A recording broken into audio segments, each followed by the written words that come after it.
this is Denise again. I just wanted to go over some things that we ended the last video with so that I could clarify. We were speaking about terms and definitions of breast cancer, and I think we left 2 or 3 at the bottom of the video. And what I'd like to say is there are a lot of websites that have terms and definitions for breast cancer. Some of them may have a few 4 or 5 pages like this, and then others will have 20 or 30 pages like this if you were to print them off. So what I would recommend is that you go onto Google or whatever your search engine is and just type in terms and definitions of breast cancer.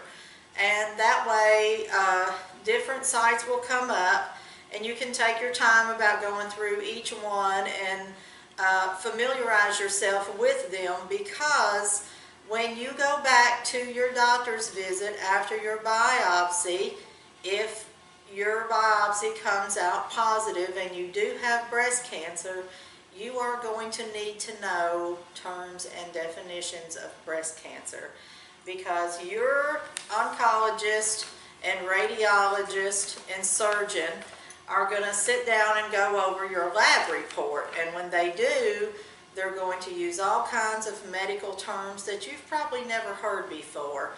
And unless you're an RN or work in the medical field, you will not know what they're talking about. And it will be very helpful to you to already know what some of these terms and definitions mean, because it's difficult to sit and listen to someone speak to you about having cancer. And your head may be spinning, you may be confused, you may just zone out and not hear a word they say. For me, it was very challenging to sit in a room and listen to someone talk to me about having breast cancer. It's very surreal. So I'm going to recommend that you familiarize yourself with terms and definitions.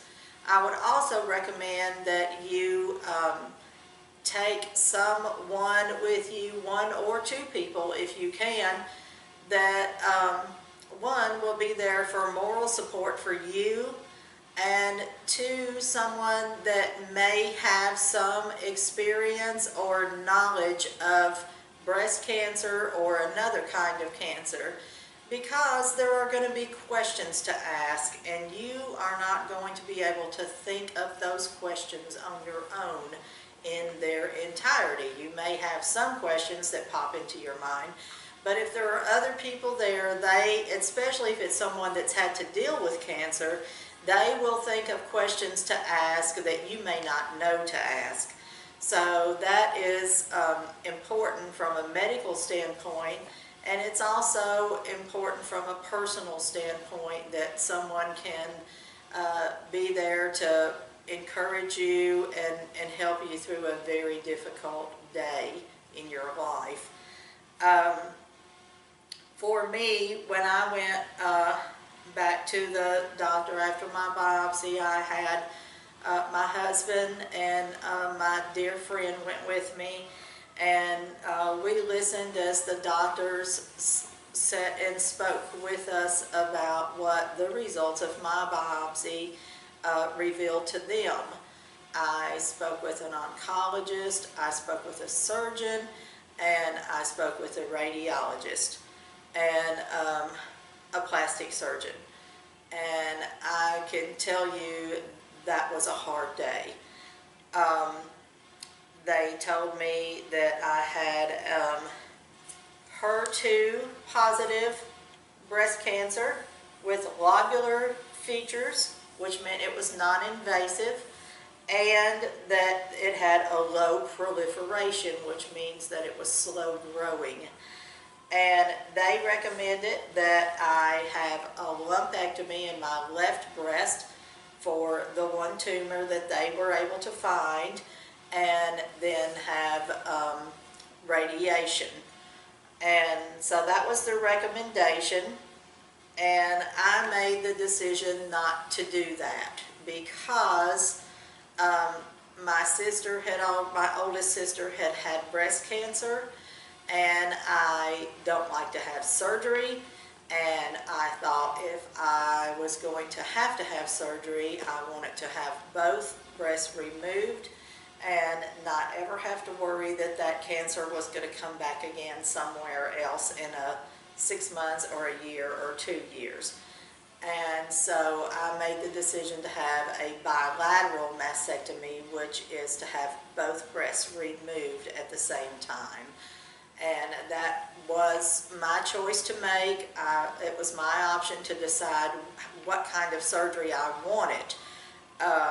And so while obviously I didn't want to do that, but I also did not want that cancer to come back somewhere later and have to go through everything again.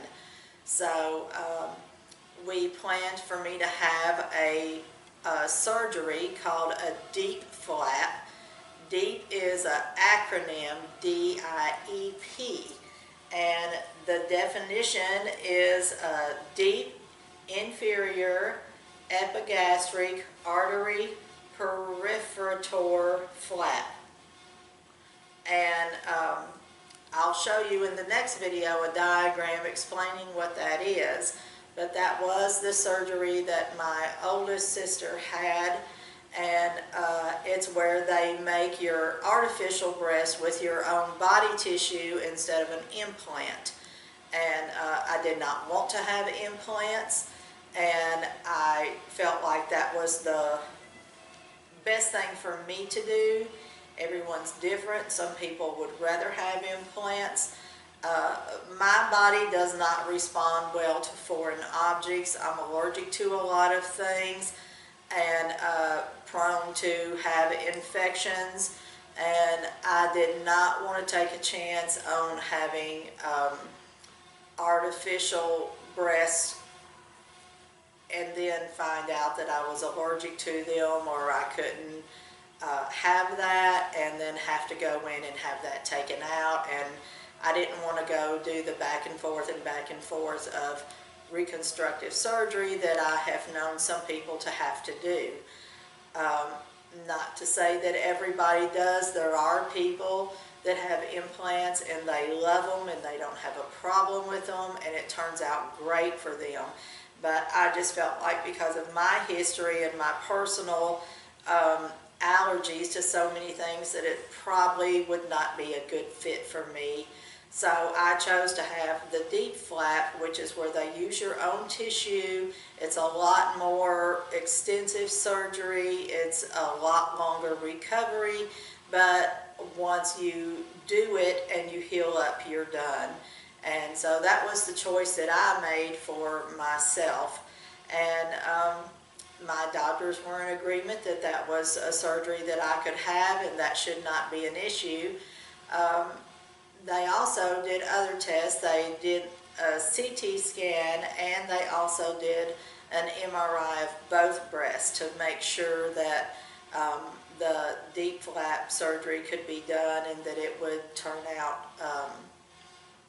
the way that it should without any complications. But when I went in to have the surgery, I had a really bad upper respiratory infection and had had it for months.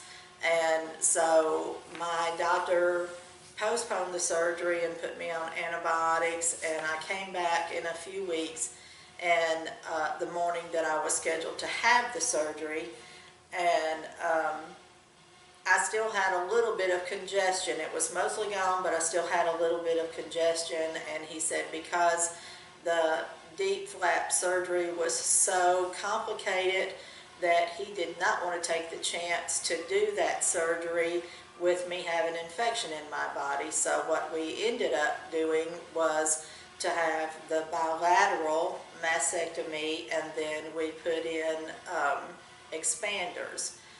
Tissue expanders is what they're called.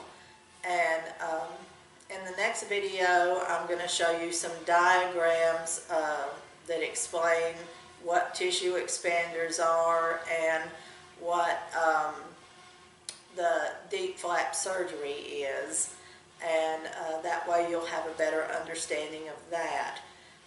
So the next time that we talk, we will talk about the surgery that I had, the results of that surgery, and where we went from there.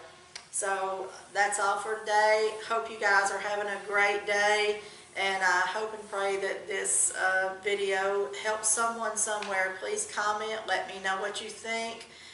Any advice or suggestions that you have, or share your experience, I'd love to hear about it. Have a great day. Bye.